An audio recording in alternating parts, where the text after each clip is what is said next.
ఈ మానసికపరమైన దాడి ఎంత డేంజర్ అంటే, మనకు ఏమాత్రం బ్యాలెన్స్ మిస్ అయితే శాల్తీ కూడా గల్లంత అయిపోయేంత డేంజర్. నేను ఎరుగుదును, శాల్తీ కూడా గల్లంత అయిపోయేంత డేంజర్.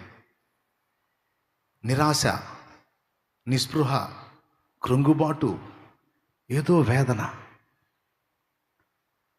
ఏం జరుగుతుంది అసలు? ఈ గదిలో ఏం జరుగుతుంది? ఈ ఇంట్లో ఏం జరుగుతుంది? మళ్ళీ ఇంకో విచిత్రం చెప్పనా? అక్కడి నుంచి నువ్వు బయటికి రా, అక్కడి నుంచి బయటికి రా నువ్వు, అది మొత్తం పోయిద్ది మళ్ళీ. నేను చూసా. అక్కడి నుంచి నువ్వు బయటికి రా, ఆ ఫీల్ మొత్తం పోయిద్ది. నువ్వు ఆడే ఉన్నావంటే చేతికి రావు. ఎందుకో చెప్తా. ఈ దురాత్మలు ఎట్లాంటి అంటే కుక్కల్లాంటి దురాత్మలు కుక్కల్లాంటి.